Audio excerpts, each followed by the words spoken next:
Dan, Stanbul, Andy Santor, Mill Creek Golf Course, Youngstown, Ohio. Thanks for coming today. It is August 15th, 2012. I'm going to show you here, we're going to start with a split screen comparison. Video on the right, you're hitting an iron. Video on the left, you're hitting a driver. We're working on really what we're working on is our downswing sequence is the main thing we focused on today. You can see what I did. I'm going to show you the iron, the video on the right. I changed your setup here a little bit, tried to get you can see I backed you up and got you a little bit more bent over, trying to get you more a little bit more forward flexion at address is why we'll see, because we start losing our posture a little bit in our downswing. Okay, going to draw a line here up the shaft plane. Going to draw a line on our spine angle or upper body posture. Going to take a look at our backswing. You can see here we start getting a little bit of forearm rotation, manipulation, a little bit more than you'd like. However, I do want to point out that your takeaway from the golf ball to waist high is much better than it was when you first started coming at the beginning of the summer. At the beginning of that summer, that club would have been way over in here somewhere. So it's much closer to where you'd like to be. We're going to go up into the top of our backswing, and this is where we're really going to focus once again to get the proper sequence in the downswing, to get the golf club into position. It goes pelvis, thorax or chest, lead arm in the club. Your club, you can see, which is supposed to be the last thing to go, gets going a little too early. Get a little overactive with the hands in your arms. Gets that club out over top of the plane line, and we start losing our posture on our downswing. That lower body starts moving toward the golf ball. That upper body starts moving away from the golf ball, and we get out over top of the swing plane once again, which is caused by a sequence issue. I'm going to stop the club right there, and I'm going to take these other lines out of there. Okay, you can see where the club is here. Going to draw a line on the shaft plane. That's where you are in the middle of your downswing, well over top of the shaft plane. Now I'm going to draw some lines here. Now this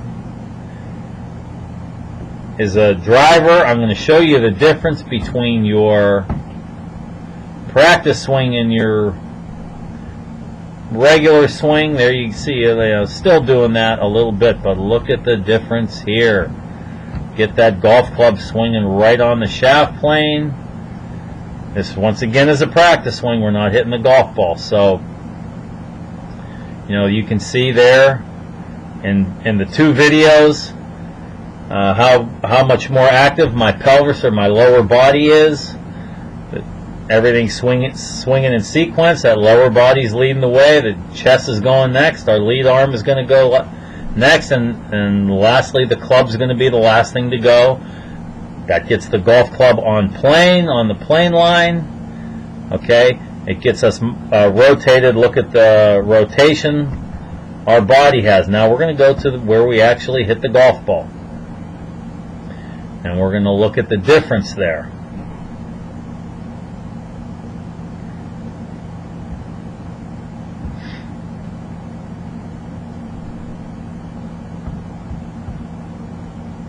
Okay, we're going to draw some lines here.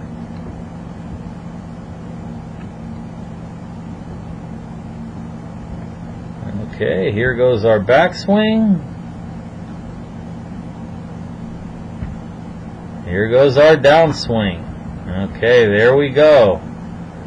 Looks much different than our practice swing. So I'm going to show you a face-on view of your swing and then explain to you the conclusion that we came to today. So there you go when you actually hit the ball.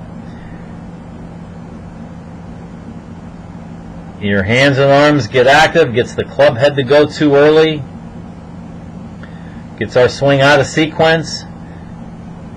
We start losing our posture and we don't rotate nearly as much. Our body doesn't rotate nearly as much through the ball.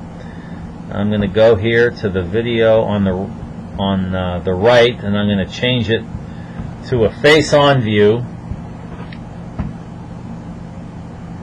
Okay, I'm going to show you a difference here now. Whoops, in the practice swing.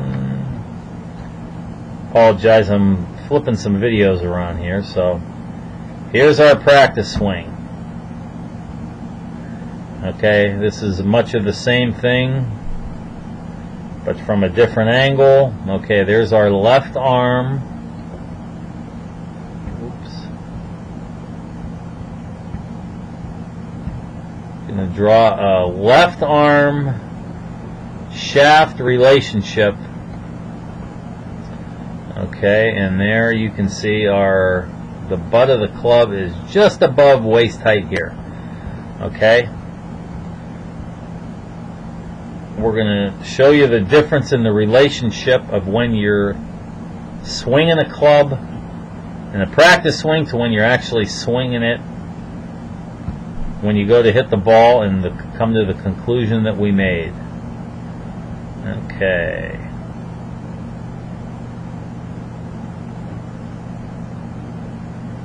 Okay, whoops. Okay, draw this in another color. You can see there how much earlier that club starts moving, and then we'll go into our next frame. Okay, then we're there and there. Okay, once again go back to our practice swing. Whoops.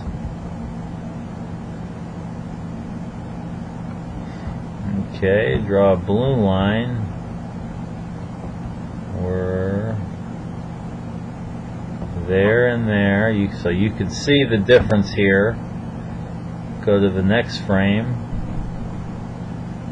We're here and here. So you can see how much different our practice swing is than when we actually go to hit the ball. And the conclusion that we made, and learning some of what the wonderful guys out at the Titleist Performance Institute taught me was, the motor learning aspect part of it. Your brain is sending a different signal to your body when you make a practice swing than when you actually go to hit a golf ball, which is understandable because we're in a practice swing, we're not hitting a golf ball. But when we make a practice swing, we do it the right way, how we want to do it, and when we actually go to hit the ball, our body does something different that we don't want to do. So we're going to make a practice swing, and obviously whatever signal our brain's sending our body, it's making our golf swing in sequence.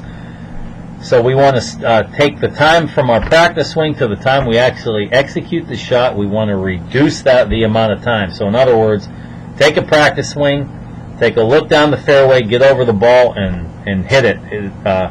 Hit it much more quickly, spend much less time over the ball, so our brain doesn't start sending different signals to our body. So that's our conclusion. That's what we're going to work on, and I think you're going to have some success with it, because when we started doing that at the end of the session today, you started hitting it more solid. So let's work on that, and we'll see you next time.